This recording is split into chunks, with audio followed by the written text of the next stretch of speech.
तीन तीन महीने निकल गए और आज तुम 3 महीने बाद भी कहते हो पहला चैप्टर अच्छे से नहीं आता है। तो वो इसलिए है because you are not following the right technique, क्योंकि टेक्निक नहीं यूज़ करनी है अब यूज़ करनी है भैया तुम्हें अपने पुराने ज़माने का, जो तुम्हारा पढ़ने का असली तरीका होता है।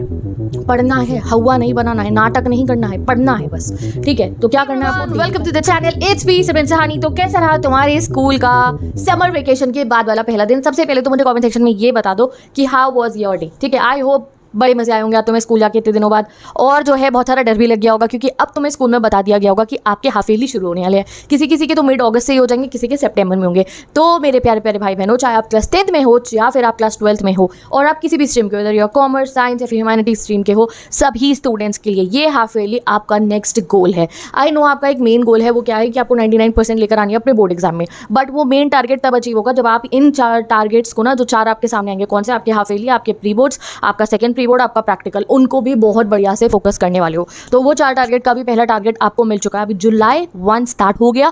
अब बारी आती है हाफ ईयरली के सिलेबस को यहाँ दिमाग में ना से बिल्कुल फिट कर लेने की। फिट कर देना है आपको हाफ ईयरली के एक एक चैप्टर को अपने माइंड के अंदर। अगर ये कर लिया, July will be super duper hit for you. तो वो करने के लिए आपको क्या करना है, मैं तुम्हें अभी एक स्ट्रैटेजी बता दूं। इस दिन पे ये चैप्टर, इस दिन पे ये चैप्टर, इस दिन पे ये चैप्टर, बट तुम नहीं पढ़ोगे, मुझे पता है। मेरी 15 मिनट की वीडियो देखने के बाद या किसी की भी वीडियो देखने के बाद कोई आपको कह रहा है ये दिन पे ये चैप्टर, आप अभी नहीं पढ़ोगे। क्यों? पहले तुम्हें समझाना पड़ेगा कि भाई पढ़ना कैसे है, क्यों तुम इतने सारे चैप्टर्स को गोल बना के और कैसे उसे कंप्लीट कर पाओगे। जब ये चीज़ समझोगे तभी आप उस स्ट्रेटेजी को फॉलो कर पाओगे। मैं भी तुम्हें स्ट्रेटेजी बताऊंगी किस दिन कौन से चैप्टर को पढ़ना है, और मैं तो कॉम्बिनेशन ही ऐसे बनाऊंगी कि तुम्हें बहुत इजीली आप वो कवर कर पाओगे, बट वो होगा 4-5 जुलाई के अंदर। अभी मेरी बात सुन लो, अभी तुम्हारे सामने अब स्कूल शुरू हो चुके हैं, तो सबसे बड़ी प्रॉब्लम फिर से वही आ जाएगी, दीदी हाफ ईयरली का सिलेबस हमें पता चल चुका है, बट प्रॉब्लम ये आ रही है कि अब हम स्कूल जाते हैं, घर आते हैं, घर के बाद ट्यूशन, ट्यूशन के बाद हमें मुश्किल से 2 घंटे भी नहीं मिल पा रहे हैं पढ़ाई करने के, सेल्फ स्टडी करने के। 1-2 दिन में तुम फिर वही कहोगे पढ़ने का दीदी टाइम नहीं मिलता है, या फिर हम घर आके इतने थक चुके होते हैं आफ्टर स्कूल एंड ट्यूशन कि हम उस वाइब पे, उस एनर्जी पे पढ़ाई नहीं कर पा रहे हैं, एंड कभी कभी हमें समझ में नहीं आता हम क्या पढ़े। इतने क्वेश्चन आने वाले हैं, तो उससे पहले ही तुम्हारी प्रॉब्लम यहाँ तुम्हारी सिमरन दीदी क्लियर कर देगी, बिकॉज मैं स्ट्रैटेजी सिर्फ बताने वाली नहीं हूँ, इंप्लीमेंट करवाने वाली भी हूँ। ओके, तो क्या करना है तुम्हारे को कि तुम्हें ये सब कोई भी दिक्कतें ना आए, वो ये है कि तुम्हें खुद पे डिपेंडेंट रहना है। मेरी बताई गई स्ट्रैटेजी किसी और की बनाई गई स्ट्रैटेजी से भी ज़्यादा इंपॉर्टेंट है कि अब तुम अपनी स्ट्रैटेजी खुद बनाओगे। तुमने जो पढ़ना है वो तुम खुद डिसाइड करोगे अपने लेवल मतलब वो नहीं कह रही हूँ मैं कि भाई कौन से लेवल पे तुम हो, ये वो नहीं, कि तुम्हारा कितना सिलेबस चल रहा है उस हिसाब से अपनी स्ट्रैटेजी आज से तुम खुद बनाने वाले हो। आज से क्या, अभी मैं अभी बताने वाली हूँ कैसे बनाने वाले हो। टारगेट लिख लो अपने सामने। अब तुम्हारे सामने एक बहुत बड़ा टारगेट है गाइस, हाफ ईयरली का सिलेबस कंप्लीट करना है। आज से पहले शायद तुम कुछ भी नहीं पढ़े थे 1-2-3 महीने, मैं कह रही हूँ यू हैवंट स्टडीड एनीथिंग। बहुत सारे मेरे तो जो बच्चे मेरे रेगुलर चैनल से कनेक्टेड है उन्होंने तो समर वेकेशन में पढ़ाई करी है, बट यहाँ मैं बात सिर्फ उनकी नहीं कर रही हूँ जिन्होंने पढ़ाई करी है, मैं कह रही हूँ जिन्होंने कुछ ही नहीं पढ़ा हुआ, पढ़ने के बावजूद उनको लग रहा है अरे यार कुछ भी नहीं आता। तो अब तुम्हारा टारगेट है कि हाफ ईयरली तक के चैप्टर्स को इस जुलाई के अंदर आपको कंप्लीट करना है। जो स्टार्टिंग के 3-4 चैप्टर्स हैं जो आपके पीरियोडिक टेस्ट 1 में आते हैं उन्हें तो करना ही है, और अभी जो हाफ ईयरली के लिए न्यू चैप्टर ऐड हुए होंगे उन्हें भी करना है। सपोज करो आपकी एक बुक के अंदर 12 चैप्टर्स है, तो मान लो 6 चैप्टर तो आपके हाफ ईयरली में आने ही हैं, उनमें से 3 आपको मई-जून में पढ़ा दिया गया होगा, अप्रैल-मई में स्कूल के अंदर, और अब बाकी के 3 पढ़ाए गए होंगे। तो now you have the task कि तुम्हें उन टोटल 6 चैप्टर्स को कंप्लीट करके फिक्स करना है दिमाग में। वो कैसे होगा, वो टास्क ही सबसे चैलेंजिंग है, तो वो बताएगी तुम्हारी सिमरन दीदी तुम्हें अभी। वो तब होगा जब तुम एक एक दिन को कीमती मानकर पढ़ाई करनी शुरू कर दोगे, इवन आज से। तो उसके लिए what you have to do भैया, एक डायरी लेकर आ जाओ, ठीक है।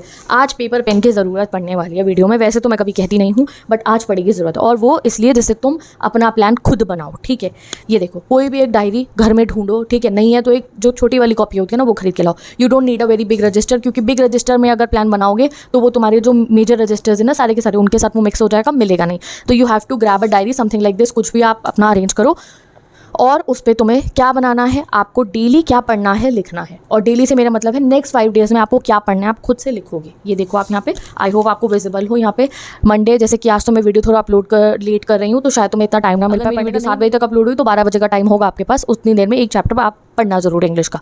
अदरवाइज ट्यूसडे का लिखो कि कल ट्यूसडे को आप क्या पढ़ने वाले हो, वेडनेसडे को आप क्या करने वाले हो, थर्सडे को क्या, फ्राइडे को क्या। फ्राइडे तक का आप यहाँ पे इस पेपर पे लिख दो। यही तुम्हारी ब्लॉकबस्टर शुरुआत होगी अपने सिलेबस को हाफ ईयरली तक के कंप्लीट करने के लिए। ऐसे ही करते करते एक एक दिन बर्बाद होते जाएंगे, पता नहीं चलेगा। तो why not start it from today. तो आप 10th में हो तो भी यही काम करना है, आप 12th में हो किसी भी स्ट्रीम के तो भी यही काम करना है, 9th और 11th का भी अगर कोई बच्चा देख रहा है इस वीडियो को तो भी आपको यही करना है। This is how you will start your studies. तो आपको डेली क्या पढ़ना है आपको लिखना है। अभी मैं इस चीज़ को अगर इंग्लिश में बोलूँ, इसका होगा आपका set your target, set your goal. मैं अभी मेरा जो डिजिटल बोर्ड है वहाँ पे एक PPT बना के सेट योर गोल्स, और आपको ये बहुत जो है बढ़ा चढ़ा के बता देती तो ऐसा लगता कोई बड़ी साइंटिफिक टेक्निक है।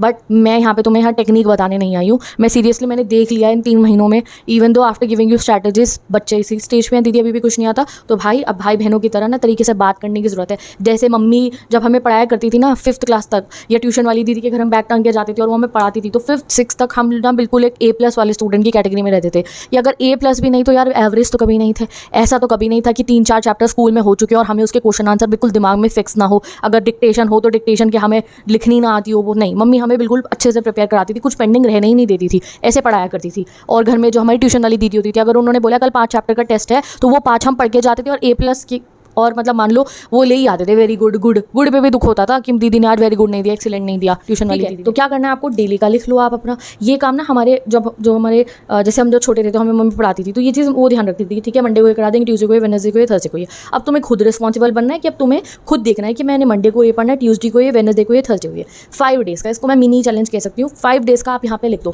अभी लिख देना है कि मैंने सपोज करो मैं इंग्लिश से एग्जाम्पल दे रही हूँ, मंडे को आपने लिख दिया द लास्ट लेसन पढ़ना है, ट्यूसडे को लॉ स्प्रिंग, वेडनेसडे को आपने तो डीप वाटर पढ़ा, थर्सडे को 3rd लेवल, और फ्राइडे को आपने टाइगर किंग लिख दिया 12th वालों का। और 10th वालों ने लिखा letter to God, Nelson Mandela, first flight, और मैंने from the diary of Anne Frank पढ़ना ये लिख दिया। ऐसे ही आप अपने हर सब्जेक्ट का लिख लो। मंडे को क्या पढ़ना, ट्यूसडे, वेडनेसडे, थर्सडे, फ्राइडे तक का लिख लो। अब क्या होगा कल से आपको देखेगा, ट्यूसडे को अगर आपने पढ़ लिया तो बहुत अच्छी बात है। अगर ट्यूसडे का आपका टास्क कंप्लीट नहीं होगा तो तुम्हें पता होगा मैंने गलती करी है, यार मैंने ट्यूसडे को तो फिजिक्स का ये वाला चैप्टर पढ़ना था, मैथ्स की इस वाली एक्सरसाइज के 3-4 क्वेश्चन सॉल्व करने को मैंने लिखे हुए थे, या ये पहली एक्सरसाइज मैंने लिखी हुई थी, ये मैंने नहीं करी। तो यू विल नो दिस कि ये मेरे से गलती हुई है, मैं कुछ गलत करूँ। वेडनेसडे का आपका टास्क था कि आपने केमिस्ट्री का चैप्टर पढ़ना है और साथ में आपने जो है इंग्लिश का एक चैप्टर पढ़ना है। अगर आप नहीं पढ़े वेडनेसडे को भी तो आपको पता होगा अबे यार एक बैकलॉग मेरा मैथ्स और फिजिक्स का तो था, केमिस्ट्री का भी और बन गया है। तो ऐसे करते करते आपको रियलाइज़ होगा कि आप बहुत गलत कर रहे हो और आप अपनी पढ़ाई का टाइम कहीं और बर्बाद करो। चाहे 2 घंटे में रहते दिन के, पर तुम नहीं पढ़े थे। जो ये तुम्हें रियलाइजेशन खुद से हो जाएगा, तुम्हें समझ में आ जाएगा, तुम डे 3, डे 4, डे 5 तक रोज़ डेली के टारगेट कंप्लीट करने लगोगे। और जब ये टारगेट कंप्लीट करके इसके आगे यूँ ऐसे टिक लगाया करोगे ना कि हाँ भाई ये कंप्लीट हुआ है, this will be your motivation. वो मोटिवेशन वीडियो मोटिवेशन नहीं होगी, ये जो जब टारगेट लिखोगे ना, तुम इंग्लिश की बात नहीं करूँ, मैं बाकी सब्जेक्ट की बात करूँ जब बहुत टाइम कंज्यूम होने वाला है आपका। जब उनका चैप्टर लिखा हुआ, जैसे सपोज करो आपने 5 जुलाई का जो टारगेट लिखा होगा, अगर वो 5 तारीख को आपने कंप्लीट करके सोए हुए ना आप, तो वो जो मोटिवेशन मिलेगी ना उस टारगेट को ऐसे राइट लगा के, फिर आपका मन करेगा अरे कल का भी टारगेट पे से राइट लगे, and that will be the real motivation for all of you. तो आज से डेली क्या पढ़ना है, कॉपी बना लो अपनी। जैसे घर का बजट होता है ना, और जैसे बजट बिगड़ता है तो घर वाले टेंशन ले लेते हैं। यहाँ तुम्हारा ना सोच लो, ये तुम्हारा फ्यूचर है, ये जो हिसाब किताब यहाँ चल रहा है ना चैप्टरों का, यही तुम्हारा फ्यूचर बनाने वाला है। अभी के लिए ये सोच लो। सेकंड बात क्या होने वाली है, सेकंड बात है इस समय पे आप बहुत ज़्यादा क्वालिटी सेल्फ स्टडी नहीं कर पाओगे, तभी मैंने कहा था समर वेकेशन में पढ़ लो। यहाँ तो 8 घंटे भी पढ़ सकते हो। अभी 8 घंटे 9 घंटे पढ़ने का टाइम नहीं मिलेगा, अभी हद से हद बस 2 से 3 घंटे पढ़ने का टाइम मिल सकता है। तो फाइंड दैट टाइम, किस समय आपको 2 से 3 घंटे जो पढ़ने का आपको टाइम मिल रहा है, you have to find that time, ठीक है। तो उसके लिए आप लोग मुझे, मैं आपको आपका टाइम टेबल प्रोवाइड करूँगी, आप लोग मुझे अपने ट्यूशन के और अपने जो स्कूल का टाइम है वो मुझे कॉमेंट सेक्शन में बता दो कि आपके स्कूल का टाइम क्या है और आपके कोचिंग्स का टाइम क्या है, ठीक है। तो अभी हम फोकस करेंगे कंसिस्टेंसी पे ज़्यादा as compare to self study का टाइम। चाहे हम रोज़ 2 घंटे ही पढ़ पाएँ, बट हम कंसिस्टेंटली पढ़ते रहेंगे। ये नहीं है कि एक दिन हमने क्या करा कि भाई हम एक दिन सोचे 4-5 घंटे पढ़ लें, और वो तो हो ही नहीं सकता है इस समय पे पॉसिबल, तो फिर हम डिमोटिवेट होकर पढ़े ही ना। तो डेली का मैंने यहाँ पे लिखा है 4 आवर्स का सपोज करो, या 3 आवर्स का आपको अपना स्टडी सेशन का टाइम टेबल मैं बना के दूंगी, और उसके हिसाब से आपको पढ़ना है। जिसमें हम 3 घंटे रखेंगे डेली न्यू टारगेट्स के, जैसे आप स्कूल में जो नया चैप्टर पढ़ा है, कोचिंग में जो नया चैप्टर पढ़ा है, 3 घंटे आप वो पढ़ोगे, और 1 घंटा आपको अगर आपको विजिबल हो तो आपके बैकलॉग्स का। ऐसा बनेगा आपका टाइम टेबल। तो आपको पूरे दिन में 4 घंटे ढूंढने हैं जब आप फ्री हो। सोच लो खुद अभी कौन से आपके पूरे दिन के अंदर 4 घंटे रह रहे हैं जिसमें आप फ्री हो। खुद सोचो अभी व्हाट आर दोस 4 आवर्स जिसमें आप फ्री हो, और वही 4 घंटे बनेंगे आपके टाइम टेबल, वही 4 घंटे होंगे आपके पढ़ाई का समय। ऐसे बनेगा आपका वो, ठीक है। अगर 4 नहीं मिल रहे, 3 घंटे लग रहा है आपको, नहीं दीदी हमारी तो बहुत लंबी कोचिंग है, हम तो 8 बजे कोचिंग से फ्री होते हैं, 9 बजे तक डिनर कर लिया, उसके बाद बस 3 घंटे पढ़ते हैं कि 9 से 12 पढ़ लें, ठीक है कोई बात नहीं, 3 घंटे पढ़ लेना, यही तो कंसिस्टेंसी है। रोज़ 3 घंटे पढ़ोगे तो आपको 3 से 4 घंटे अपने दिनचर्या में ढूंढने हैं जब आप खाली हो, बिल्कुल फ्री, वो आपका सेल्फ स्टडी टाइम हो जाएगा। बस तीसरी चीज़ आती है भैया, ये देख लो अगर विजिबल हो तो, ये मैंने फ़ोन और ऐसे क्रॉस लगा रखा है, फ़ोन को यूज़ करना बंद करने को नहीं कह रही हूँ, वरना हम लोग बात कैसे कर पाएंगे, तुम फ़ोन यूज़ नहीं करोगे तो। और कैसे अपने जो है मैं इतने बढ़िया बढ़िया चैप्टर अभी आप लोगों के लिए अपलोड करूँगी सभी सब्जेक्ट्स के, वो कैसे पढ़ोगे आप, अपने फेवरेट टीचर से कैसे पढ़ोगे, ऑनलाइन क्लास कैसे अटेंड करोगे, नहीं। फ़ोन आपको ना, ये मैंने ये इसलिए लिखा है, ये देख लो स्क्रोलिंग लिखा है। अब भैया अगर तुमने ये बंद कर दिया ना स्क्रोलिंग करना, कि आपने अगर ये बंद कर दिया, लिख कर बता रही हूँ आपको, ये टाइम नहीं मिलता ना पढ़ने का, ये तो बात ही नहीं रहेगी। पहले थोड़े आज से 2 साल पहले तक नए अलग टाइप के डिस्ट्रैक्शन होते थे कि तुम बैठ के अपनी फ्यूचर की टेंशन ले रहे हो, ओवर थिंकिंग कर रहे हो, या तुम बैठ के किसी क्रश के बारे में टेंशन ले रहे हो, कुछ ले रहे हो। अब तुम्हारा बस ज़्यादा, अगर मैं सबसे सुपर लेवल का बोलूँ ना, बॉस लेवल का अगर डिस्ट्रैक्शन कहूँ, तो ये स्क्रोलिंग ही है। तुम्हारा जो मेन स्टडी टाइम होता है ना, मैंने बच्चों को एग्ज़ाम के दिनों में देखा है, क्या करते हैं, पढ़ रहे हैं, 10 मिनट पढ़ाई करी नहीं है, ये मोबाइल देखा, अपने आप हाथ कभी इंस्टा खुलेगा, कभी यूट्यूब खुलेगा, ठीक है, और शॉर्ट्स देख रहे हो। अरे 2 मिनट की तो बात है, करते करते तुम 1 से 1.5 घंटा शॉर्ट देखते रहोगे, रील देखते रहोगे, 25 मिनट देख लोगे, 30 मिनट देख लोगे, और तुम्हें लग रहा है कि ठीक है कोई बात नहीं, 1 घंटा रील देखने के बाद पढ़ाई कर लोगे, तो भाई जो वो पढ़ाई का ना कोई आउटपुट नहीं मिलेगा तुम्हें। तुमने अपने दिमाग की धज्जियाँ उड़ा दी हैं रील और शॉर्ट देख देख के। मैंने खुद भी फेस करी है, ठीक है, अगर चाहे 15 मिनट ही स्क्रॉल क्यों ना करो, बट 15 मिनट स्क्रॉलिंग करने के बाद जो आपका टास्क आपको करना है, आपको समझ में ही नहीं आएगा, यू विल फील ब्लैंक। पढ़ने बैठोगे ना आधे घंटे स्क्रॉल करने के बाद, जो क्वेश्चन पढ़ रहे हो वो समझ नहीं आएगा, जो आंसर लर्न कर रहे हो वो लर्न करने का मन नहीं करेगा। आधी से ज़्यादा जड़ आपके पढ़ाई जो नहीं हो पा रही, उसकी मुसीबत ये आपका एंडलेस स्क्रॉलिंग करना है। तो बिल्कुल कसम खा लो कि भाई मैंने स्क्रॉलिंग नहीं करनी है। तुम गेम डाउनलोड कर लो, कोई उसे खेल लेना, if you want free time, you want to chillax and relax वाला, ठीक है। अपने कोई वीडियो देख लेना गाइस, 15 मिनट की कॉमेडी वीडियो, व्लॉग वीडियो, वो देख लेना, बट ये स्क्रॉलिंग करना बंद कर दो, मैं तुमसे रिक्वेस्ट कर रही हूँ। और अभी अगर तुम बोर्ड कैंडिडेट हो, कॉम्पिटिटिव एग्जाम की तैयारी कर रहे हो, तो बिल्कुल ही ये चीज़ तुम्हें बर्बाद कर सकती है। ये तुम्हारे टाइम को बर्बाद कर रही है, तुम्हारी अटेंशन स्पैन को, तुम्हारी जो पूरा का पूरा जो तुम्हारा गोल है ना, वो तुम्हें गोल से भटकाने वाला भी सबसे बड़ा ये जड़ है, ठीक है। तो इस सबको एंड करो, स्क्रोलिंग बिल्कुल बंद करो। जब तुम स्क्रोल कर रहे होगे, मेरी इस बात को ध्यान रखना, स्टॉप डूइंग इट। मेरी ये वाली आवाज़ को ध्यान रखना कि मैं मना कर रही हूँ तुम्हारे को कि नहीं करनी है भैया स्क्रोलिंग। फ़ोन साइड में रखाना, दूसरे कमरे में रखाना, कोई भी एनसीईआरटी उठा के चैप्टर रीड करना उस समय पे शुरू कर देना। चाहे तुम बिल्कुल खाली हो, मैं चलो पढ़ाई छोड़ो, तुम बिल्कुल खाली बैठे हो, कोई काम नहीं करने को, तुम्हारा सारा सिलेबस कंप्लीट हो गया, मैं कह रही हूँ, आराम से बैठे हुए हो, तो भाई टीवी देख लेना, टीवी पे शिनचैन देख लेना, न्यूज़ देख लेना, व्लॉग देख लेना, गेम खेल लेना डाउनलोड करके, बट खाली बैठे हो तो स्क्रोलिंग मत करना। तुम स्कूटी पे बाहर बैठे हो कि ट्यूशन का अगला वाला बैच शुरू होने वाला है, तुम खाली बैठे हो, कोई दोस्त भी नहीं आया हुआ अभी, तो उस समय तुम्हारे पास अपना मोबाइल है, तो मोबाइल में उस समय भी स्क्रोलिंग मत करना। मैं तो स्कूटी पे इधर उधर देख लेना सड़क पे क्या हो रहा है, बट स्क्रोलिंग मत करना, ठीक है। ये आपको अपने दिमाग में बैठा लेना है that I not do scrolling. तो आधी से ज़्यादा तुम्हारी प्रॉब्लम अपने आप सॉल्व होगी। रोज़ ढेरों पढ़ाई होगी तुम्हारे घर। प्रॉब्लम है ये कि पढ़े हुए पढ़ने का इतना सब कुछ बावजूद तुम्हें लग रहा है पहला दूसरा तीसरा चैप्टर पे नहीं आता। क्यों? क्योंकि रिटन प्रैक्टिस और नोट मेकिंग नहीं हुई है, या हुई भी थी तो सही से नहीं हुई थी। ये देख लो, इसका प्रूफ है, ये देखो, ये मेरे 12th के नोट्स हैं, साइकोलॉजी के, इंग्लिश के, इकोनॉमिक्स के, ये मेरे अपने नोट्स हैं, मेरी हैंड राइटिंग है। ये देखो, मैं हर चीज़ को लिख के नोट फॉर्म में इंपॉर्टेंट क्वेश्चन को लिख के प्रैक्टिस करती थी। 10th में भी, 12th में भी, 11th में भी, अभी ग्रेजुएशन की भी जितनी मेरी और पोस्ट ग्रेजुएशन की पढ़ाई होती है मेरे पास, उसके भी पूरे नोट्स बने हुए हैं। क्योंकि आपका मन में, आपको माइंड यही सिग्नल देगा बार बार दैट यू डोंट नो, तुम्हें कंप्लीट नहीं हुआ है जब तक आप रिटन प्रैक्टिस नहीं करोगे। इवन इंग्लिश जैसे सब्जेक्ट में आपको लास्ट लेसन जैसे चैप्टर जो हमारा लेटर टू गॉड जैसे जो चैप्टर है हमारा, आप तब तक उनमें भी कॉन्फिडेंट तब तक नहीं होगी जब तक आपने उनकी समरी और उनके 10 इंपॉर्टेंट क्वेश्चन ऐसे प्रैक्टिस नहीं करे होंगे।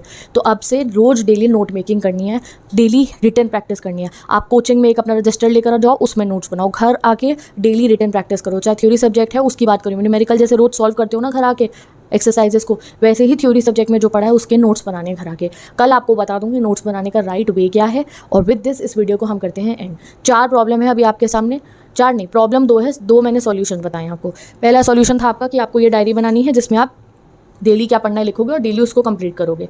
सेकंड चीज़ क्या है, आप अभी ये फोकस नहीं करना है कि 6 घंटे पढ़ ले, 8 घंटे पढ़ ले, चाहे 2 घंटे पढ़ो दिन में, 3 घंटे पढ़ो, कंसिस्टेंसी से पढ़ो। फाइंड योर स्टडी टाइम जिसमें आप दिन में खाली हो। मुझे ट्यूशन के टाइम बताओ और उसके कोचिंग के और वो अपने स्कूल के मैं टाइम टेबल बना दूंगी।